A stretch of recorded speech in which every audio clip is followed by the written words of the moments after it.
Sa tinagal-tagal, ngayon din matutuloy ang pagpunta sa Kuya Oliver Gotuhan.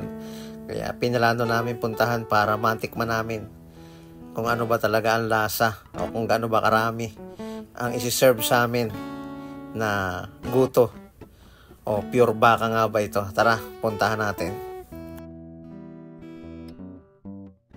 Andito na kami sa San Juan at gumamit kami ng Google Map para malaman namin kung saan mismo yung location. At nakita ko dito sa may part ng kaliwa, ayun, Kuya Oliver Gotuhan sa may parting taas. Itinuro pa ni Mrs. Kaya pasukin na natin, maliit na daan pala ito. Dire-diretso lang ayon sa ating Google Map. Pagdating dito sa unahan sa dulo, kakaliwa na naman, rough road na. Medyo lubak-lubak na. Napapaisip din ako nung una dahil akala ko walang tao o kaya wala nang kumakain dahil wala na akong nakikitang mga bahay. Mga puno ng saging na lang ang nakikita ko. Tapos, bako-bako pa yung daan. Pero hindi naman maputik. Okay naman. Kaya puntahan natin. Tingnan natin kung saang lugar ba talaga yung Kuya Oliver Gotuhan. Ayun, nakakita ako ng daan. Papunta naman sa pakanan. Yan, may mga sagingan tayong nakikita. May sasakyan na rin sa unahan. At nakikita ko yung mga signboard dun sa dulo. Na parang yun na nga. Doon na nga tayo kakain. May mga bata na rito nag-a-assist para makapark.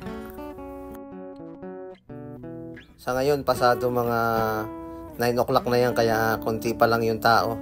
Siguro nung maaga pa lang, marami ng tao. Kaya ngayon pa isa-isa lang yung pumupunta. Andito na tayo sa Kuya Oliver Gotuhan. Kasama ko ang aking anak na bunso. So yun, nakikita na natin yung lugar nila. May malalaking kaldero dun sa unahan. Tapos makikita natin dito sa kanilang harap yung pagpiprepare ng kanilang talagang malaman at napakaraming guto. Ayun, nagtanong-tanong na rin ako kung ano yung mga siniserve nila. May mga serve sila na marami, tapos may serve sila na tama lang, depende kung ilan kayong kakain, kung ano karami yung inyong isi-serve. Ito yung area na pwede ninyong kainan. Tapos meron din dito sa may likod, ayan, ang daming stickers, may mga picture din. Ayun si Mrs. Tapos yun, nag-serve na si ate ng kanin. Tapos meron ditong mga panghimagas. Ayan ang labas, Kuya Oliver Gotuhan. Pinakita ko lang sa inyo. Tapos, ayun si Kuya, nagbibideo rin siya. Makikita nyo dyan ang Gotuhan dito sa San Juan. Ang pinupuntahan ng mga may hilig maggoto. Ayan, ang daming kaldero. Sigurado ubos yan. Ayan na. Ito na yung masarap. Special na guto. May libre pang sabaw.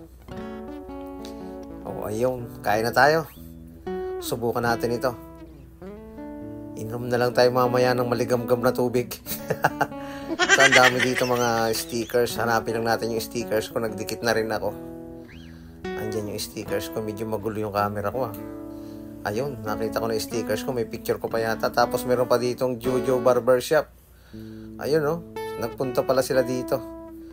Ang Jojo Barbershop. Bago umuwi, nagpa-picture muna. Kinuhaan yung harap. Ayan, okay. Maraming salamat.